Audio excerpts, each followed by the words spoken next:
안녕하세요. 시완이와 함께하는 성경 공부에 오신 것을 환영합니다. 오늘부터는 요한계시록 공부를 시작하도록 하겠습니다. 요한계시록은 우리나라에서 가장 훌륭한 분으로 손꼽히는 이필찬 교수님의 책을 중심으로 공부하도록 하겠습니다. 좋은 책을 써주신 교수님께 이 자리를 빌어서 진심으로 감사드립니다. 이 성경 공부 시간이 저에게도 여러분에게도 은혜의 시간 되시기를 소망하고 또 기대하도록 하겠습니다. 코로나 상황으로 인하여서 대면 예배가 어려워지고 비대면 예배가 드러나면서 온라인상에서는 수많은 이단들의 영상이 넘쳐나고 있습니다. 이런 상황 속에서 요한계시록 공부는 우리의 바른 신앙을 지키기에 있어서 더없이 필요함을 느끼게 되었습니다. 이에 저도 바른 신앙을 지키기 위해서 사명감을 갖고 요한계시록 공부에 임하도록 하겠습니다. 여러분들의 많은 응원과 기도 부탁드립니다. 오늘은 요한계시록 1장 1절부터 8절에서 요한계시록은 어떤 책인가에 대해서 한번 알아보도록 하겠습니다. 요한계시록이 어떤 성격의 책인지 아는 것은 매우 중요합니다. 왜냐하면 우리가 어떤 책을 읽을 때에는 소설책을 읽는지 또는 역사책을 읽는지에 따라서 읽는 자세나 감정 등이 달라지기 때문입니다. 아무도 과학책을 읽었는데 시를 읽듯이 낭독하지 않을 것이고 시를 읽는데 과학책을 읽듯이 또박또박 읽지 않을 것입니다. 그리고 책을 읽을 때에는 그 책의 문학적인 특징을 알면 효과적으로 그 책을 잘 읽을 수 있을 것입니다. 이처럼 성경도 마찬가지입니다. 성경에는 역사적인 내용을 담은 역사서도 있고 또 시적인 내용을 담은 시편도 있고 편지의 형태를 띠고 있는 서신들도 있습니다. 이러한 원리는 요한계시록도 마찬가지이고 그리고 그 성격은 어느 성경보다도 요한계시록은 독특하게 나타납니다. 왜냐하면 저자 요한은 하늘의 환상과 하나님의 직접적인 계시를 듣고 기록한 것이 바로 요한계시록이기 때문입니다. 용인이 또는 14만 4천 명인이 하면서 이런 것들은 요한계시록을 매우 신비적으로 보이게 하고 이런 것들 때문에 이 요한계시록을 대하는 우리의 태도도 신비적으로 흐르기 쉽습니다. 그리고 이런 태도는 우리의 시야를 흐리게 합니다. 다시 말해서 우린 이런 질문들에 빠지게 된다는 것입니다. 요한이 환상을 본 것으로 기록한 것인데 우리의 이성을 통해서 어떻게 이에 대해서 접근할 수 있을까? 또는 요한계시록은 요한같이 특별한 사람만 해석할 수 있지 않을까? 이런 질문들 때문에 요한계시록이 신비스럽게 느껴지는 것이고 우리는 이런 질문들로부터 자유롭지 못했습니다. 또 요한계시록은 이런 질문들로 인해서 자유롭지 못했기 때문에 오랫동안 요한계시록에 대한 해석도 발전이 미미했다고 할 수 있습니다.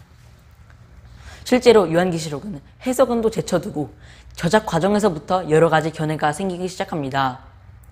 하나는 요한이 환상을 보는 가운데 환상을 보자마자 이것을 기록했다는 것이고, 둘째는 요한의 실제 환상을 본 것이 아니라 심리적으로 또는 문학적인 현상을 본 것입니다.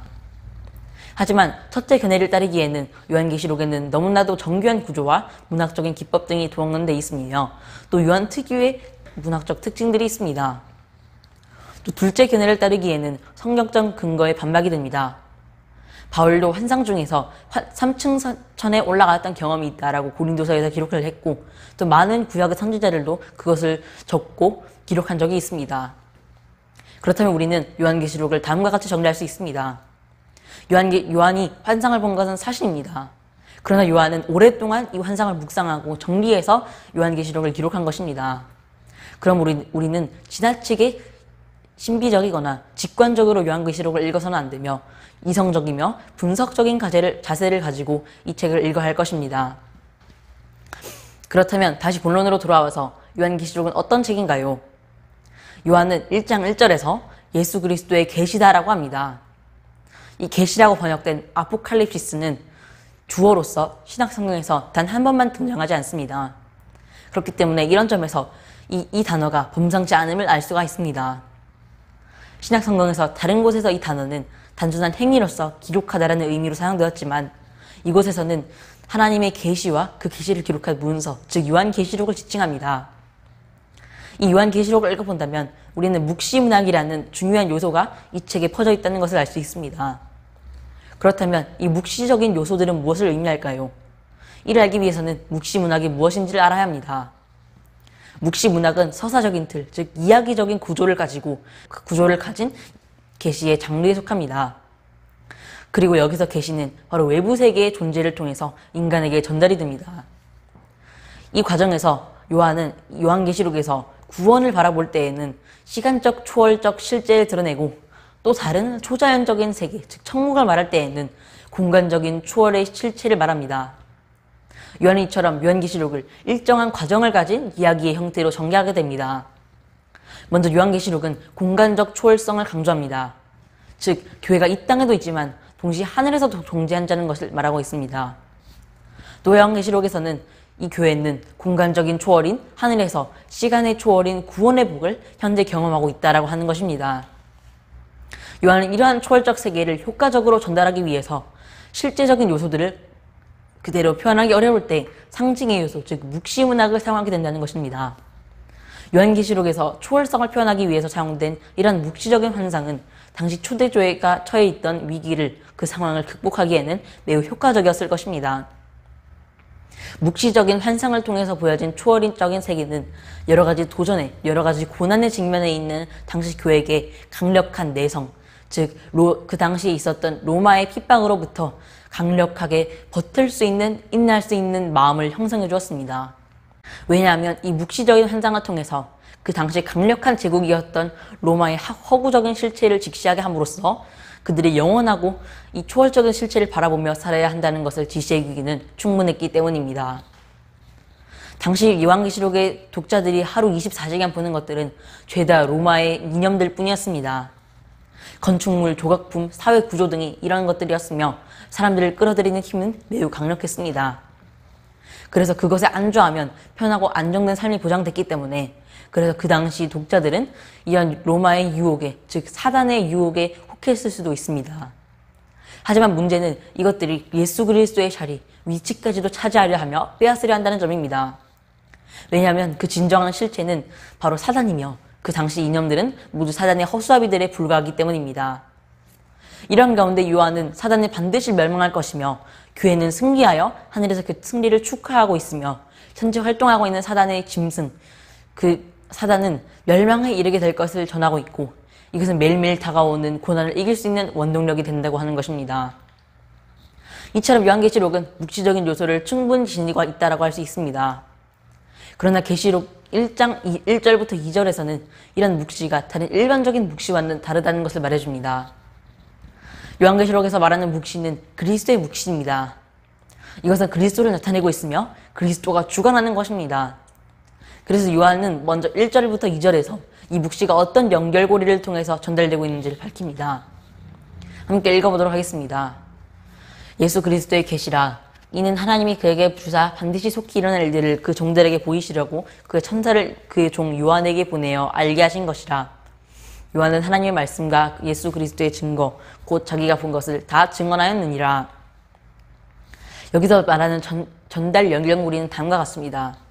첫 번째로 하나님의 종들이고, 두 번째로는 예수님이고, 세 번째로는 천사가 나오고, 네 번째로는 요한이 나오고, 다섯 번째로는 하나님의 종들입니다.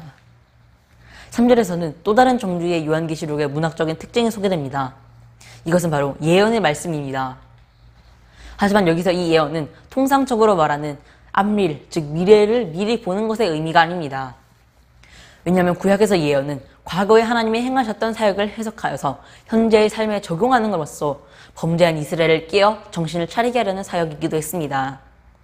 예를 들어 이사야 선지자는 바벨론의 포로 귀환 사건을 출애굽 사건을 근거로 해서 반드시 일어날 사건으로 선포하며, 또 이사야서 65장에서는 새 창조와 새 예루살렘의 회복은 첫 창조와 노아 언약을 근거로 한다라는 점에서 이렇게 구약에서는 이 예언의 말씀이라는 것을 바로 이 범죄한 이스라엘이 회복하는 것에 대한 하나님의 사역이기도 했습니다.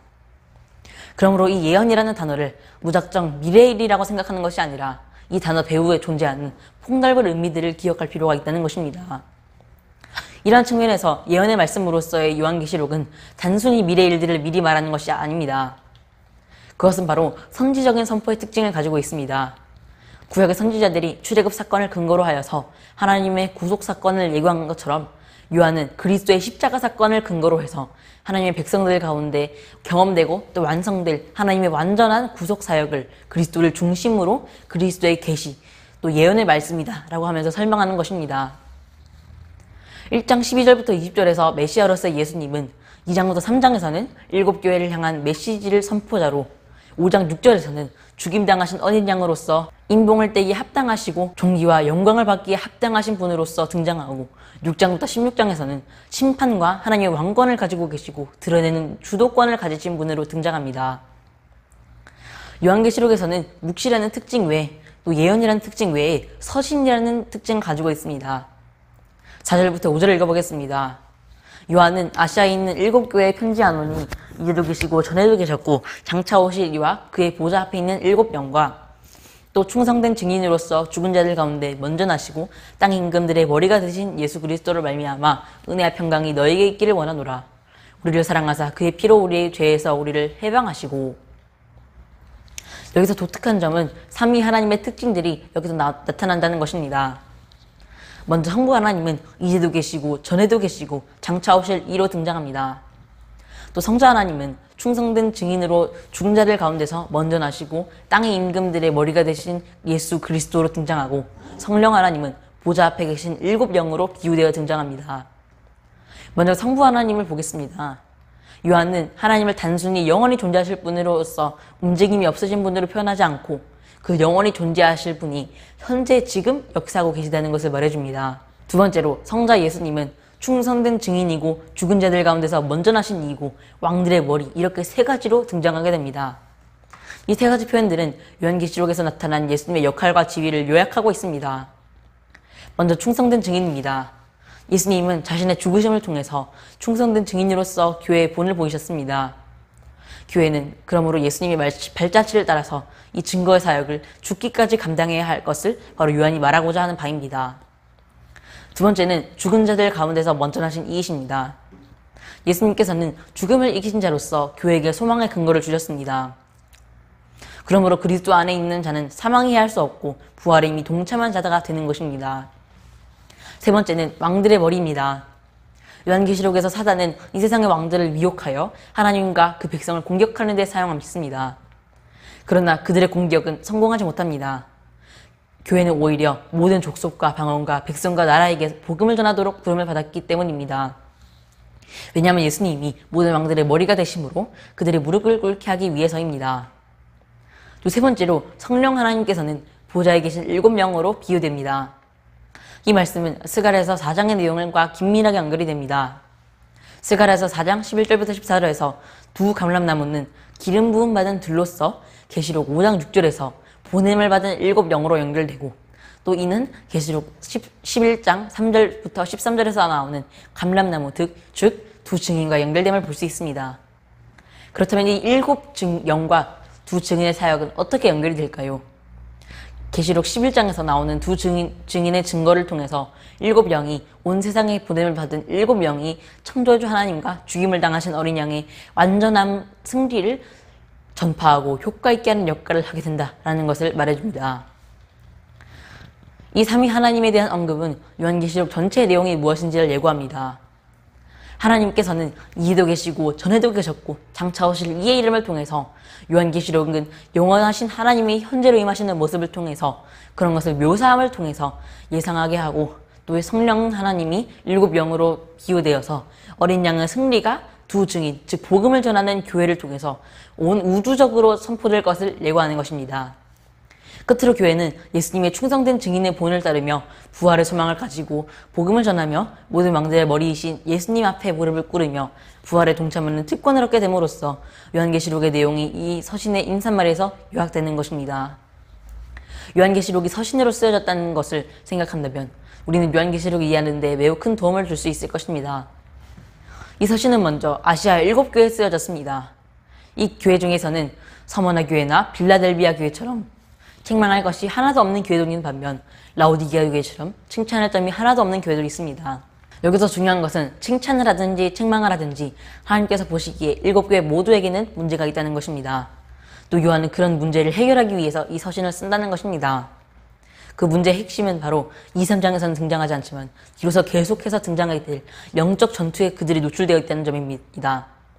그래서 하나님께서 지적하시는 것은 이런 영적 전투에서 그들이 실패할 가능성을 없애기 위해서 이 경고를 하는 것이 그 목적이 있습니다.